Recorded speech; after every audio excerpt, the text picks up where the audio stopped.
Hello, Avengers fans across the internet, and I am so happy to be here. I'm pretty sure Bud is happy to be here I'm because always happy to be here, Ken. always thank you. And you know why we both should be happy? Because we are counting down of 800 issues of Avengers to be released in January, and that's 800 issues of characters and plot points and memories. And here at the site, we figured that it would be great for everyone if we could just have a chance to talk to people that help with that Avengers lore, whether directly or tangentially with the solo titles. And we got a very special guest here today to help us with such a thing. We have Fred Van Lente. Fred, thank you for coming on the show, buddy. Hey guys, thanks for having me. Yeah. Welcome, Fred. Appreciated. So, I'm waiting to see if Ken's done talking. Ken, are you done? Yeah, Or are you just all yeah, go right? ahead. All Let's right. go, bud. Let's get to it. So I only have a couple of Avengers related questions. I thought that the body of your work was much more interesting and everything that you do in and out of comics. So I kind of want to spend some time talking to you about that. Sure. But I do have a couple of questions that are Avengers related and specifically Incredible Hercules type stuff. I guess my Sure. first question really would be um, your collaboration with other authors. Is that is that something that you like to do? You'd rather collaborate with other people when it comes to comics, or do you want to do your own thing? Or Well, I mean, how did that even come out? well, when you're a writer, it's of comics. You're fundamentally a collaborator, right? Because if nothing else, you've an artist. Yeah. Um, I wouldn't say I go out and seek co-writers, but Greg Pak and I had a great time doing Incredible Hercules, and we became pals. We still see each other, still friendly today. We're still writing comics together. Actually, one title that weirdly has not been announced yet, but has been done for a long time. I don't know what's going on there, but Hmm. maybe we'll have occasion to talk about it at some point. But yeah, no, I we had a great time doing it. And you asked me how Incredible Hercules came about. Yeah. So basically, Hercules was one of the heroes who aligned with Hulk against the Illuminati during the World War Hulk event that Greg wrote, that spun off of his Planet Hulk series. And so they decided to do, the first idea was to do a book called The Renegades that would have been all of the heroes who had supported the Hulk, which were kind of like a motley crew. It was Hercules, it was Angel, it was Namora. There was Amadeus Cho, who was this teen genius Greg had created, and then there was this Scorpion, who was the female version of the Scorpion that I had created. And I think because of that, they put me and Greg together. Ultimately, ironically, they decided not to do. They thought there was too many team books, so that someone had the idea of pairing Herc and Amadeus together. Ironically, Tom Brevoort told me later that the model that they used was Archer and Armstrong, the Valiant book from the 90s that Barry Windsor Smith created, that I later would write myself, and had no idea of the connection between Archer Armstrong and Immortal Incredible Hercules until Tom told me. And so it was supposed to be a little 4-issue thing that kind of ended the run of the Incredible Hulk, because Jeff Loeb and Ed McGuinness were doing the Red Hulk series that was just Hulk, no adjective. But it was a huge hit, which was cool. Kind of put me on the map, put my career on the map, and we went on to do about 3 years of Hercules comics. I looked at that and I couldn't believe how long it ran. Yeah, I yeah, was like, wow. not a good eye. Yeah. You know, fun story. Like I looked up, like your role with Incredible Hercules and Hurt, you're probably in the top three of like all time of writing like a Hercules related like subject matter. Like maybe DeFalco gets you because of like DeFalco and but in Stern, you know, with his Avengers run, but Sure. you're you know you had your Deadpool team up and your Incredible Hercules and Hurt. Right. Well, That's true. Yeah, like We had yeah, Herc, right? There was a series that followed it, plus Chaos War and all the other stuff. Yeah.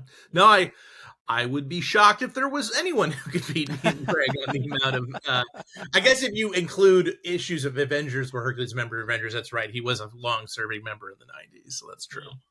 You kind of But bounced in and out of there from the '60s and '70s, but and '80s. But yeah, but if I can ask, like like Bud said, when they contacted you, were you aware of like what Pac was doing with World War Hulk and Planet Hulk? And, like, were you like totally like on that? And like the call was like, hey, you want to work with Pac?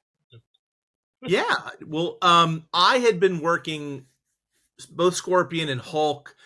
Were all run through the office of Mark Paniccia. The way Marvel largely works is editors have their own little fiefdoms, and I was definitely in the Mark camp. He was the one who initially hired me. He did the kids' books. So I was writing a lot of Marvel Adventures books. I did a book for them called Supervillain Team Up Modoc's 11 that was also run out of Mark's office. So I was like one of Mark's guys. So it wasn't like a huge shock that I was the guy it tapped. And again, this was supposed to be some knockoff 4-issue,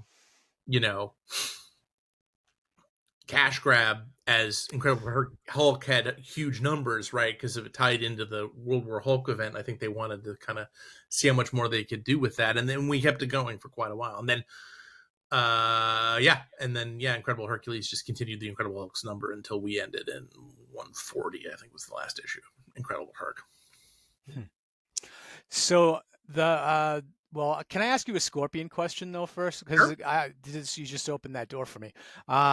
So you created Scorpion for the pages of Amazing Fantasy, and that was when they back in 2005 when I think they were kind of trying to launch some new characters like Aranya and right. So did they come to you and say, we want you to create Scorpion? Or was it, can you create someone and it ended up being Scorpion? So two unrelated things happened. One of which was they had a poll on Marvel.com. This is in the early days of, semi-early days of the internet. And so they had a poll to see which character they wanted to be remade in Amazing Fantasy, and Scorpion won. I think he beat out Kraven, some truly random characters. One of them was Wood God, a truly demented Bill Mantlo creation. Yeah, weird. Like a satyr who talks like the Hulk for some. It's very weird character. I forgot who the fourth one was. I think it might have been like the Aquarian or something. I was just gonna say Aquarian because that sounds like Wood God. Yeah, it was two Spider-Man villains and these rando, kind of pseudo monster characters. And I really think the fans didn't really know what they were voting for. And like, when you tell a bunch of comics fans that you're going to replace this legacy character who's been around since '62 or whatever it is with a teenage girl, they don't exactly like shower you with flowers and love. It's like immediately online hate. But I think I assume the logic was manga's big in bookstores. Let's do a bunch of like Scorpion going to be reprinted in the same line that Runaways was in, and Sean McKeever's Sentinel book. And I think Aranya, who was the character who preceded Scorpion in Amazing Fantasy, did pretty good numbers. So that was sort of the logic there. But I had just done a independent book called The Silencers, this super crime book, and that's how I got involved with Mark and Marvel, and they invited me to pitch. And so the story with that's a pretty good story. So I was like, okay, you're going to take this Spider-Man, this male Spider-Man villain, and make him a teenage SHIELD agent. That was all they said. She's a teenage SHIELD agent. Okay. So there's these long-running supervillains,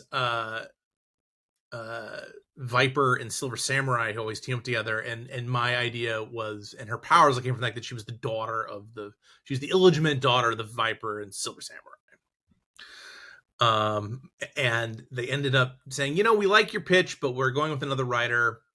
But maybe you'll pitch something else later. I was like, oh, okay. I mean, I was bummed out. I was working in the United Nations of all places at the time. So I had this phone call in my office in the United Nations. And I was like, okay. But then the week later, they were like, hey, we had to fire the other writer.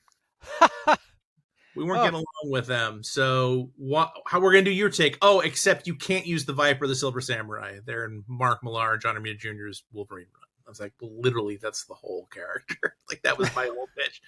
So I had about 4 days to come up with a completely, essentially new character, and which was crazy because I ended up, instead of being heir to Hydra, they let me use AIM, and I created this character Monica Rappaccini, who was uh, um, the AIM scientist supreme. Supreme scientist. Yeah.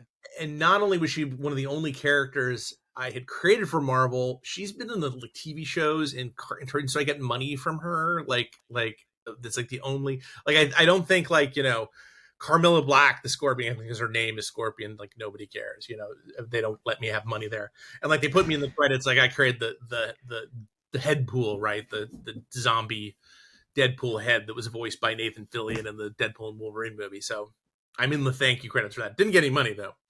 But yeah, so I got money from Monica Rappaccini, and weirdly, Greg and I got money for Helen Cho, who is Amadeus's mother, who appeared in Incredible Hercules, and she was in Age of Ultron, Mm-hmm. the Avengers Yeah. team. So Yeah, the thing for yeah, before.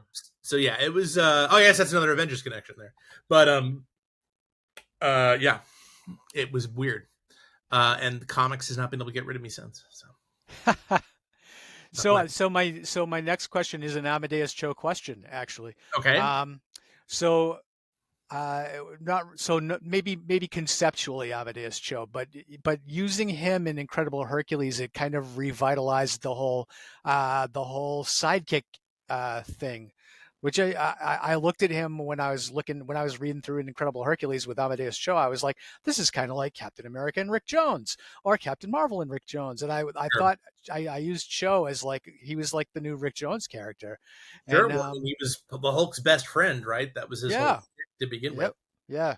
So so tell me, did that ever occur to you when you were doing that about like keeping the sidekick thing alive, or was it just kind of fit? No. Well, number one, like that was the brief from Marvel, right? It was like, you will do a series with Hercules and Amadeus Cho. Yes, sir. Getting on, get right So on. so Cho was always part of the equation. It wasn't like you Exactly. decided to throw him in. Okay. Well, and also my attitude, and I think Greg really appreciated this as the creator of the character, was my attitude was that in many ways Amadeus is much more reckless and dangerous than Hercules is. So it's like, I would almost say maybe even Damian Wayne is the better sidekick comparison for Amadeus than Captain America and Bucky. You know, he's a kid, sure, but in many ways that makes him more dangerous, you know, than Hercules. Yeah. That's what we try to impress on people with the very first arc. And like, yeah, that arc with it was you guys, and you had Koi Fam, who eventually took Amadeus and Hercules over to New Avengers with Dan Slott, and Mighty then Avengers, yeah. yeah, and then you had Rafa take over for Koi, Yep. and then it went off, and it was such a great read, and Thank you. like studying your work, I think we're around the same age. We're probably around 29, right? 28, 29. Yes. And Yes. like, You mean the year I was born? Yes, it's 29. what I liked about your work, and even the members of our team, say you have a really good understanding of history. Incredible Hercules, you brought like every single issue. You guys were bringing Greek mythos into it, yet you Yep. were combining it with comic history, like actual comic history. I Right. remember Incredible Hercules first came on. When you guys first came on, you have like Hercules looking at Black Widow, and you're seeing the champions, and Right. you're seeing all these different things, and I'm like, man, this your attention to detail, like, it's awesome from a fan of a comic book. Like, were you a big comic book person, like, growing up? Oh, yeah. Absolutely. Absolutely. Yeah, it just sort of worked out really well in that first arc, because you basically had it was a weird, because the I think they were the Mighty Avengers at that point. The Bendis bunch, who were Iron Man's Avengers, were Wonder Man, who had served with Hercules in the Avengers, and Black Widow, who had served with him in the Champions, and then Ares, who is his older brother, and they can't stand each other. So it was just sort of a great kind of, I mean, that's what sort of was always my attitude about continuity, right? Was that it's just history. Like, all characters should and need to have something that's a past, you know? And yes, you know, I think people get a little. There was this when I was first getting the industry. I think this has died down considerably because manga has come along, and you know, there's 800 issues of One Piece, and they all sell 7 million copies. So it's not like the people reading One Piece are not bothered by One Piece's extremely convoluted lore and chronology and continuity. If anything, that's a selling point, right? Is that you get to be part of this fictive world. So that's sort of what always my attitude. I also didn't know jack about Hercules, the Marvel Hercules, beyond vaguely kind of knowing about the champions, which I think I only know about the champions because I memorized as a kid the official handbook to the Marvel Universe. That's kind of relative. And a lot of my references come from the fact that I wasn't reading modern comics, so I had no idea what was going on in Bendis's books. So I was just like, okay, let's just Black Widow, Hercules. They get this interesting conversation about how she's trying to kill him, and they used to be on the same superhero team together. So a lot of that sort of came from that is my ignorance of contemporary comics, and the fact I memorized the official handbook of the Marvel Universe when I was like 13. That was a great series, a great reference book, an encyclopedia. Yeah, yeah. And in many cases, the descriptions are better than the comics themselves. Very, very true. I remember wanting to get some history on some of the characters I was seeing there that I hadn't seen before, and then when you got the book and you were like, that's all right. Um, so I've noticed a lot of that your stuff has a lot of like a humor built in. So Sure. how important is humor to you in anything that you write? Does it have to have that element? Oh, it's like water to a fish. Like it's just there. Like that's just the way I've always been. So I don't really know how to do it any other way. And I think when I was starting out, I think there was some resistance to that, but it's cool seeing guys like Ryan North and such have success being known as folks with a sense of humor. I think Chip Zdarsky would be somebody else, somebody who actually has a sense of humor who's writing these books, as opposed to, there's a certain, I always worried when I was younger that there was a certain degree of like defensiveness and kind of like, I have to have a stick up my butt the whole time. Otherwise I can't be taken seriously, that I'm, writing or reading stories about men and women wearing their underwear on the outside of their clothing, But I think that there's the geek culture is kind of completely taken over the last decade or so. So there's much less of that. And so I think there's more of a relaxation. There's more of a comfort with writing that style. So I think that's pretty cool. And I think that's what fans really dig about you. And I know we told the website we're affiliated with, Avengers Forever on Facebook, and like we had a couple of people who wrote about like many of her titles, including Incredible Hercules. Like I know like Machia was full series was a sleeper hit. Michael Skiggs was like I really enjoyed it. Even when like people got critical overall of like what was happening in Marvel, one guy named John Cabral, he said, I thought Chaos War was not terribly good, and Secret Invasion was an abject mess of story, but Incredible Hercules was a constantly great read. I've always loved the relationship between Hercules and Amadeus. Herc Squad was a surprising, entertaining alliance, and Steve Huff even wrote your run on Incredible Hercules was fun, like comics should be. I especially like seeing more Snowbird because you did eventually write Alpha Me Flight. too. Yeah. I have the Rafa page. Spoiler alert for a comic book that came out in 2009, but I have the Rafa Sandoval page of Snowbird catching Amadeus hanging Yeah. above this computer. Yeah. Also. The original, he gave it to me at a convention in Miami. It was very cool. Wow. Wow. So maybe ask your Dead Avengers question there, Ken, about Swordsman and Yellow Jacket. Yeah. So we on Avengers, how this was happening, we want to know because like how Chaos War ended. Since you mentioned that Alpha Flight came back from the dead in Right.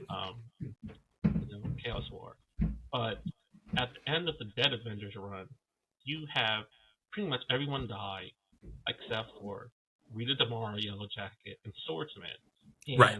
we're like to you, were they supposed to be alive at the end of that? Because like we hear rumors that like the editorial staff nixed that idea, but like what was the writers' ideal plan for that. So my memory of this is hazy. Yes, the intention. So, Dead Avengers, for those of you listening who have no idea what we're talking about, was a mini series as part of the Chaos War event that basically the living world goes into a trance because of some various Pantheon related shenanigans, and a bunch of dead Avengers somehow become resurrected to defend the comatose, quote unquote, living Avengers. And they are Captain Marvel, Vision, Doctor Druid. I feel like I'm missing some obvious ones. Death Cry. All from different like eras of the Avengers, and two of them are the Rita, the female Yellow Jacket, and Swordsman. And I always loved Swordsman. This hasn't come up yet, but my favorite title when I was a kid was the Avengers, and I owned the first 200 issues. In fact, a fun story was when I wrote to Marvel as a kid about how to break into comics. Mark Gruenwald actually sent me a Roger Stern plot for the issue right after Under Siege. It's a storyline where they're fighting all the I forget, they came with a silly name. It was the all robot bad guy team. I'm completely blanking out the name of it. Anyway, it was the first issue of that arc. It was Heavy Metal. It was Heavy Metal. So it was the first issue after Under Siege, which obviously prominently featured Hercules. Yeah, that was Hercules crane to frame before we came along. Was he nearly got murdered he got beaten to death by the Masters of Evil army. And so it was just a plot. It was a Marvel style plot. So I ended up doing full script, but it was very cool. I thought Mark Gruenwald took the time to write to this kid in some nowhere town in Ohio. It was very neat. So I had a great appreciation for the Avengers. One of the first issues I got was, I think it's Avengers 17 is where Swordsman appears. Don Heck drew it. I was very disappointed because I also had 16. I was like, Kirby's great. Oh, what's it? Sorry, Don. Don weirdly improved as he went along. I think Don Heck, just to shout out for Avengers penciler Don Heck. Don Heck's Wonder Woman is excellent. It's actually really well drawn. It's really bad. I think that's the best thing he ever did was Wonder Woman. Anyway, I think Gary Conway was writing most of that run. That's from the 80s. Anyway, you didn't ask me about that. You asked me about Yellow Jacket and Swordsman. We don't mind tangents. The simplest answer I can give you is, I had hoped that Marvel would find something to do with those two, particularly Swordsman. I can get why. I feel like the Rita Tomorrow Yellow Jacket did in fact appear later on somewhere. I may be remembering that wrong. You guys probably know that better than I do. I think she's dead. Fair enough. But but I think that ran afoul of Mr. Brevoort, who has some very strong opinions about Spider-Man and the Avengers. And I can't remember how I spoke to him directly about this, but I think he was like, nah. But there was enough confusion that of all people, Matt Fraction, when he was sitting in to write the Hawkeye run with David Aja, wrote me and asked me the same question Ken you just asked me, which was, is Swordsman still supposed to be alive? And literally I said, Matt, I hope so, but ask Tom Brevoort. So I think that if Swordsman was... So I think the simplest way to think about this is that if Swordsman was actually alive, he would have appeared in his mentee's very famous comics run by Fraction and Aja. And since he did not, I think we can only reach the conclusion that Tom told Matt, no. He brought in another Swordsman. No. Oh, is that right? Yeah. It was a little different, but Well, but they use Swordsman in the Hawkeye TV show. That's true. Well, all the characters from the Disney Plus stuff are like, let's take a name and then do our own thing. Yeah, very true. Very true. So I know Ken touched on it earlier about your penchant for continuity and history and comics and everything. But I've been noticed, like I checked out your website and everything too. You're a pretty historical guy anyway, right? Yeah. I mean, as far as any of this, like any of the other outside of Marvel work that you did, or your beginning stuff with the action philosophers and action presidents, and I thought that was some interesting stuff. Thank you. You're welcome. Yeah, I mean, ironically, Action Philosophers, which is the lives and thoughts of history's A-list brain trust told in a hip and humorous comic book fashion, something the cartoonist Ryan Dunlave and I have been doing since 2000. And, well, we did a mini comic, like something that was literally photocopied in like 2003, but the first issue came out in 2005. Ironically, the Action Philosophers came out, number 1 came out the same day as Amazing Fantasy number 7, which was my first Marvel work and the first appearance of the Scorpion. And because of the alphabet, Amazing Fantasy and Action Philosophers were often racked next to each other, but I'd broken my ankle, so I could not go to the comic shop and see that myself. So Ryan took a photo. Cool. Oh, that's sad. I got better. I healed. It's good. So, to encompass a lot of your work, I get a feel like, confirm it or not, because you wrote Marvel Zombies 3, Marvel Zombies 4, Marvel Zombies 5. Okay, you wrote Z Nation, right? Right. But you currently write Dynamite. You have a. I'm assuming you like zombie storylines, like Walking Dead. Like are you a big zombie fan, or is that just like a platform to relay like what you want to relay your story?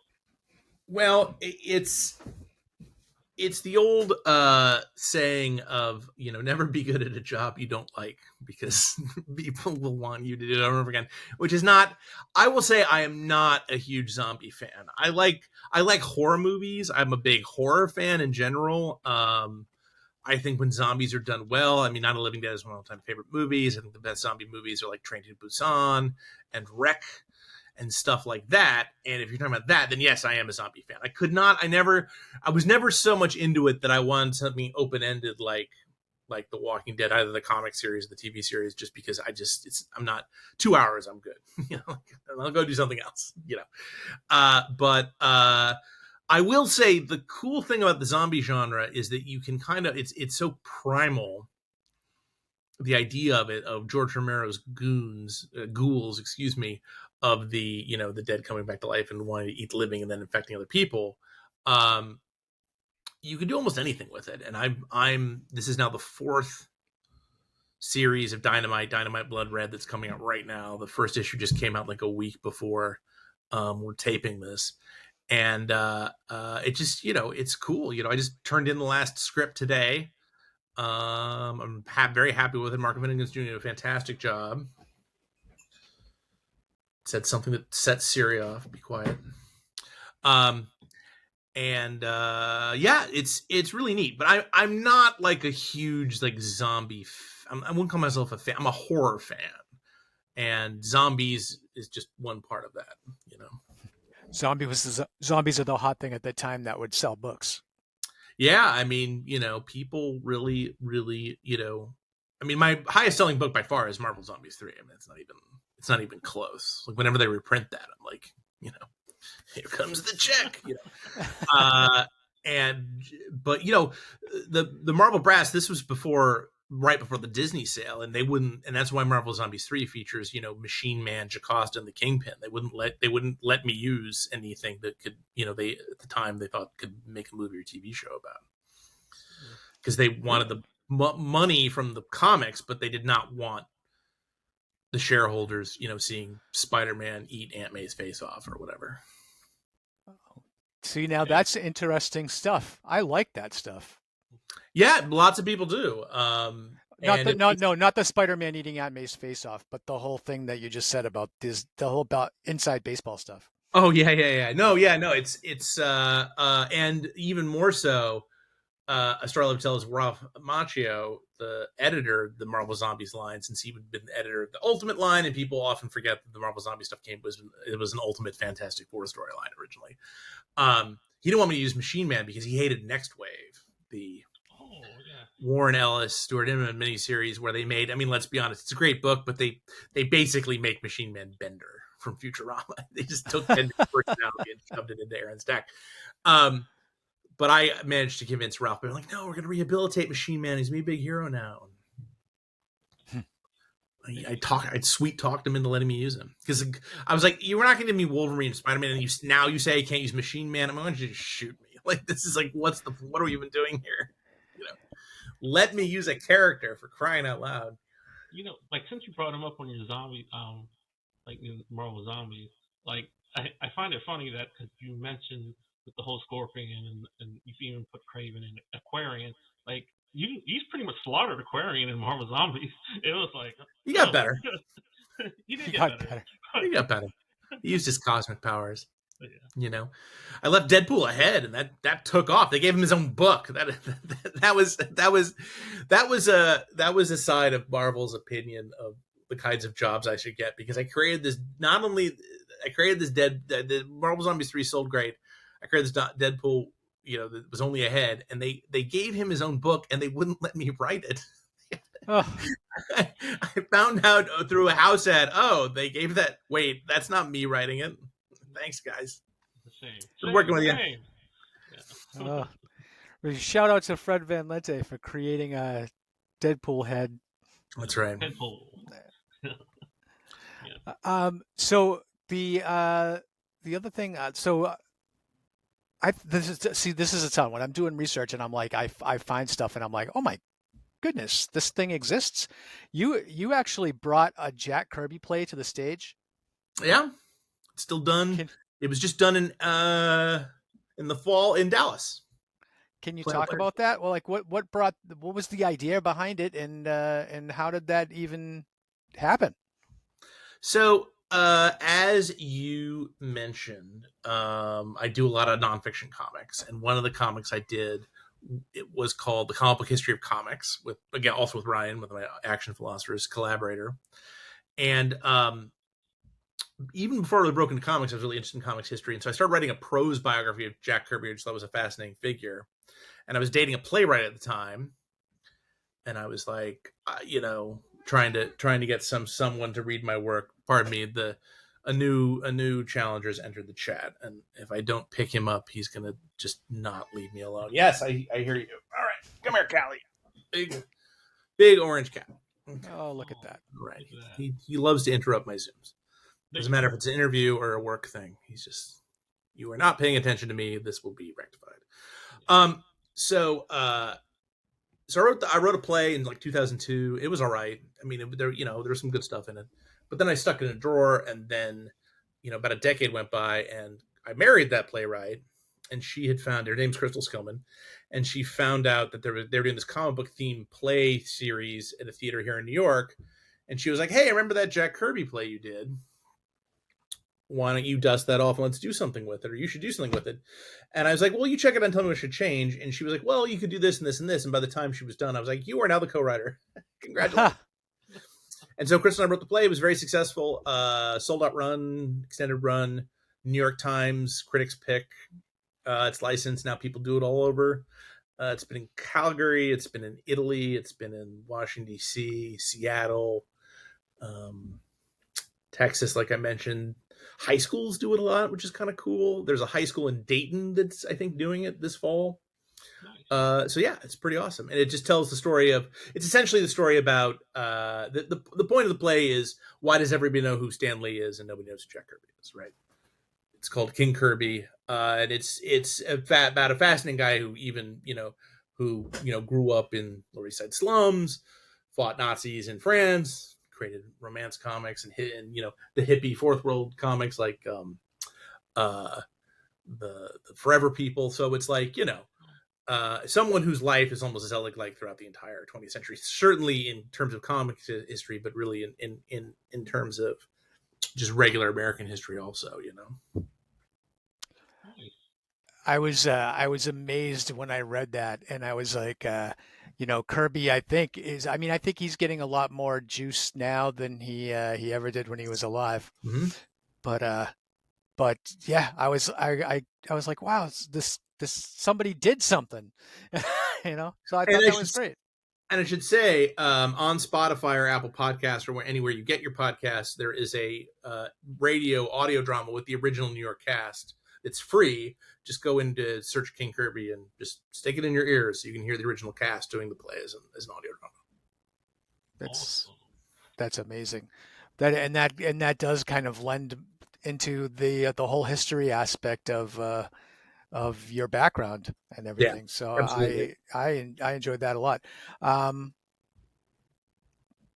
Ken, do you have any other comic book related questions? Because I have a maybe a couple of stuff related to you know Fred's website.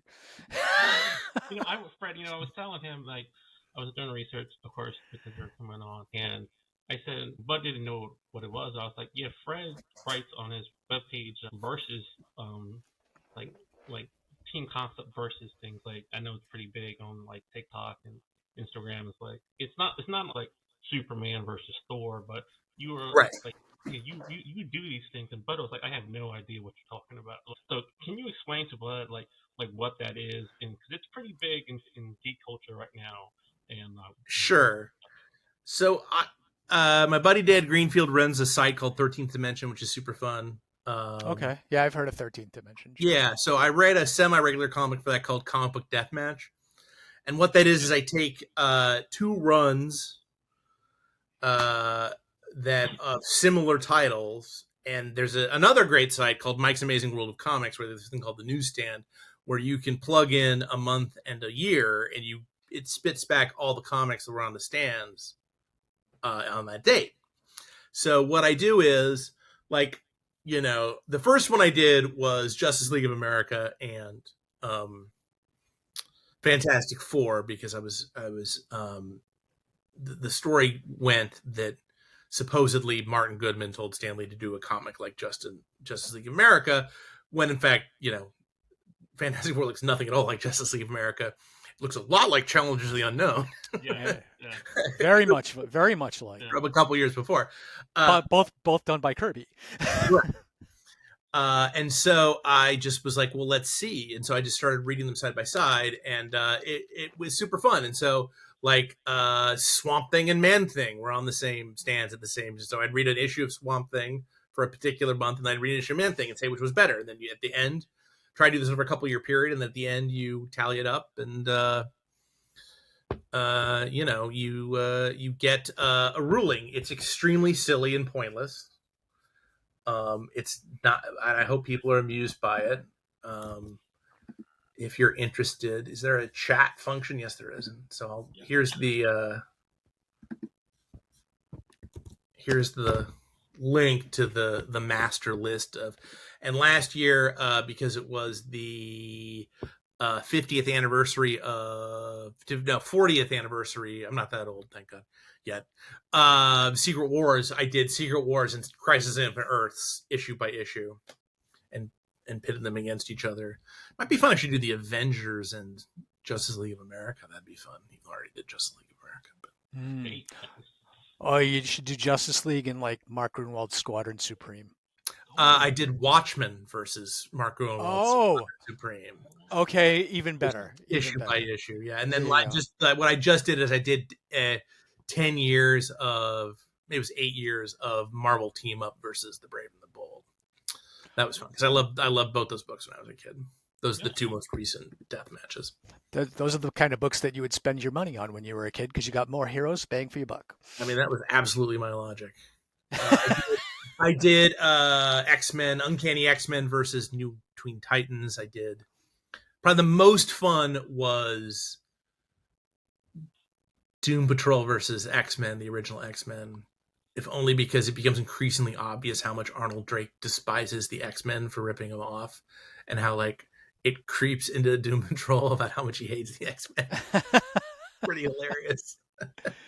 Yeah, but like, but it's a big thing in geek culture, man. I'm like, I do it, in different sites, but I'm not a power scaler. Like, there's some people that like take it to like oh yeah, can extrapolate to this, and I'm like, dude, I'm just talking about this era Superman, what he did in this panel versus Iron yeah. Man. I mean, I see it from a fan point of view. I mean, to me, just as a person who writes this stuff, it's the correct answer is whoever the writer wants to win. Yep. That's who's going to win.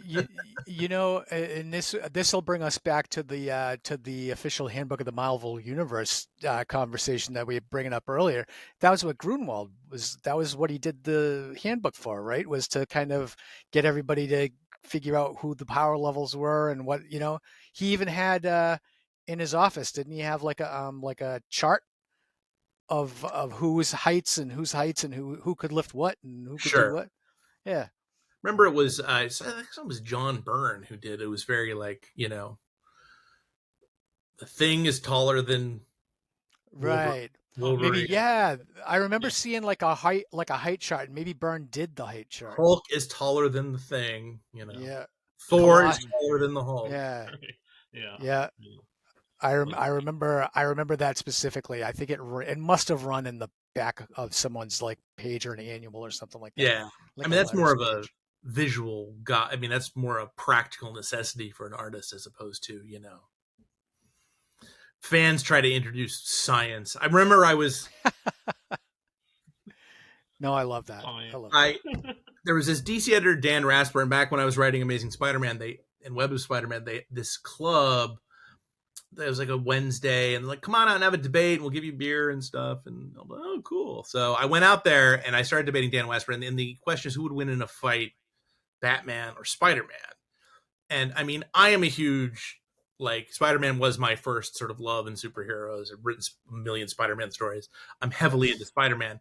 And even saying that, I mean, I'm just like, that's a stupid, I mean, the Spider-Man would win. Well, this is a stupid question. Like, I mean, particularly if we're talking about, a cage match or something. I mean, come on. I mean, web away Batman's utility belt, throw it out of the bars, and then kick his ass. This is not rocket science. Oh, I don't know. But might be like, I have 3 minutes. But then I found out I was taught the truth of the world, the true truth of the world, because Dan Rasper trounced me handily because the audience liked Batman more. That's unfortunately that's the other side of it is who does the who does the writer want, and usually who the writer wants is whoever he's going to get the best audience reaction out of, and people just like Batman. People love Batman. I will even tell you, I know it was circulating even from the variant on the website.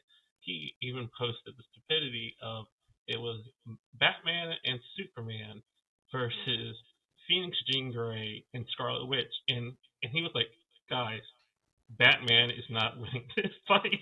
I was like, I don't care how much prep he got, he is not winning this fight. Right, exactly. Yeah, that's sort of Grant Morrison's fault. This idea that Batman's superpower is, I thought of that already.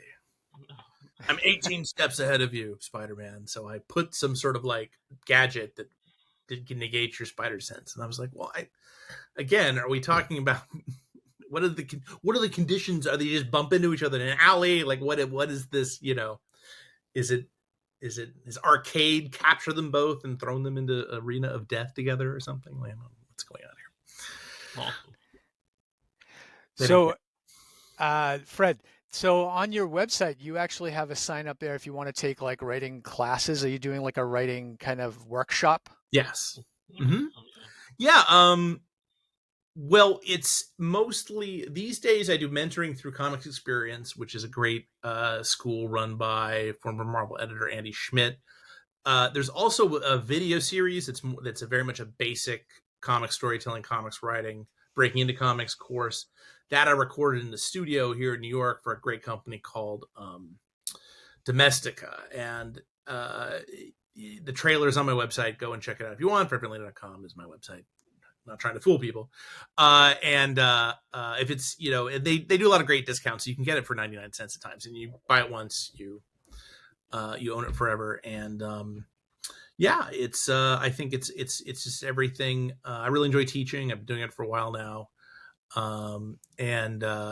It's sort of like, if you know nothing about how to write comics, this is what that course is for. And also, I mean, I noticed that was the first thing I noticed when I went to your website was you had a link for like you put some of your scripts and plots and everything up Yep. there so that you could break it down and see how you do it. Yes.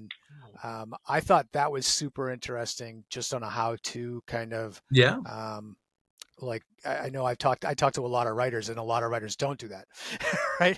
A lot of writers I'm kind of like, how do you do what you do? But in on your site you can actually just see how it is. And I mean I know there are different writers that do things differently than maybe how you do it. How But dare they? but Where are I these writers? Show them to me. No. but I just thought I thought that it was fantastic the way that you're kind of throwing yourself out there and say, hey, you can do this too if you want, and this is how I did it. Yeah, I mean, it's something that was drummed to me very early on. It's a script that I go on in some depth on the website that Steve Gerber, creator of Howard the Duck, put an unused Howard the Duck script on CompuServe, which was this message board, dial-up message board in the very, very, very primitive days of the internet. And I just took it and modified it. Nate Cosby, my editor at Marvel, who's currently my editor on Dynamite Blood Red, helped me develop it quite a bit. Yeah, and it's I've been very gratified that a bunch of people use it. Pac uses it. Jim Zub uses it. A bunch of people use it. Oh, we have Jim Zub coming on our next show. Oh, tell him I said Oh, hi. look at that. Yeah. So I have a funny story, and Ken, I don't think I ever told you this. So I'm friends with Don McGregor, and Don had me the first time I took Don and I went out for breakfast, and then he invited me into his home afterwards when I was dropping him off. And he takes me in and he starts showing me all this stuff. Like he's got all this original art, original portfolios, and I'm just like I'm in my glory because I'm just like I'm just happy to be in the same room with him. And now I'm in his house, right?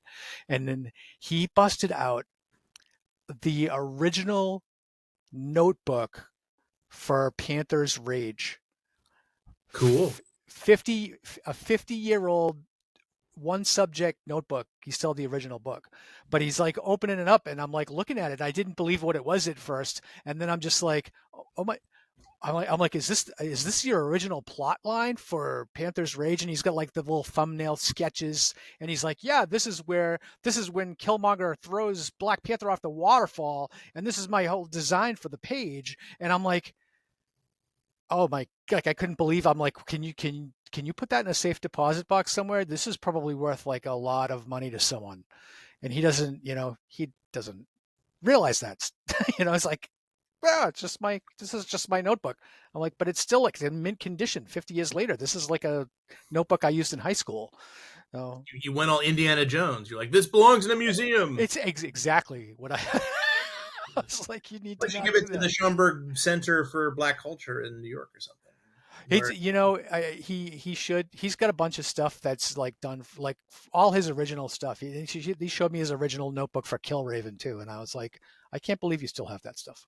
Kill Raven, Killmonger. They had a lot of A lot of kill names. a lot of Yeah. No, I'm kidding. he's in the Roy kills. Thomas basically, I think, came up with the Kill Raven name. So Don has nothing to do with that. No, Don came in because no one wanted to do. He wanted to move away from the World War of the Worlds story type stuff. So Right. yeah, And he talked them into putting Black Panther into a comic called Jungle Action, which probably wouldn't buy today. But well they gave the book to Don because Don was like, what are we doing? What are you get? They were reprinting this like books from the 50s in Jungle Action, right. and she's like, what? Kazar reprints or whatever. Yeah. Yeah. Oh, it was fun stuff. But what else we got? But Ken? I don't got anything else. I just appreciate it, and I appreciate Fred for coming on. I appreciate his work. Fred, well, well, I guess Fred, what are you doing now? Yes. Where can people find you? And I appreciate you guys talking about my website. So that's obviously people don't know me. I'm on all of the social medias, just as the name you see on the screen here, just my regular old name. That's my website. Right now, I am We already talked about Dynamite Blood Red. I'm doing all new Harbinger for Valiant, which is some fun superhero soap opera. And we're chugging along with that. That's a good time. Currently coming out, I have a 60, yes, that's 60 series coming out called The Future Is. It's from a small company called Rekka Comics. It's hackers in the future. It's essentially Mission Impossible meets Black Mirror. No. Intrepid freebooters trying to save people from technological nightmares. And the 7th issue, which is the big climax of our new arc, comes out on November 12th. And then today, the day we're taping this, the 10th, was FOC for the first trade, which is about 120 pages. No, more than that. Excuse me, 220 pages for $9.99. It's the first 7 issues, and our first issue was the size of 4 comics. So that's coming out in December. It's coming out through Lunar. Let your store know. The future is. It's good stuff. And did you say the story is 60 issues? I did. It's commitment, baby. That's ambitious. I know, right? I've written through 20, so we're chugging along. So it's neat. The company is owned by an information security company called Black Hills, and they're really into this as a way to get people excited about infosec and getting more involved. Their stated goal is to get hackers into comic stores and comics into hacking. So that's what we're trying to do. Look at that. And like all comics writers, I have the usual secret projects I can't talk about. Those are the ones currently coming out. Yeah, awesome.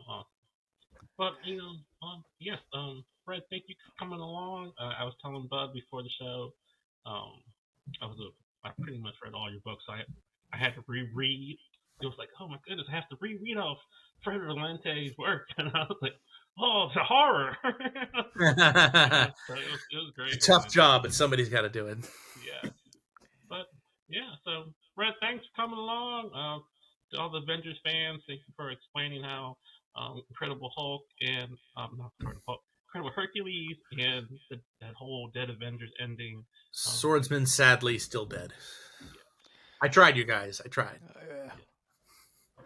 We should start that on the website, because we have enough comic creators on the website that eventually, if we start a big ground grassroots movement for Swordsman, maybe they'll bring them back. That's right. Tom's on X-Men now, so maybe you can slip past him because he's not in that office anymore. It worked for Hank Pym, right? I mean, he's back, and we've been kind of championing Hank Pym for a while. There you go. Awesome. Yeah. But again, check him out, fredvalente.com. Check out his battles at 13th Dimension, and pick up his books. Dynamite. Though I'm Team Harada, pick up his Harbinger, Valiant. You'll enjoy it, guys. All right. Plenty of Team Harada to come. Trust me. Nice spoilers. Awesome.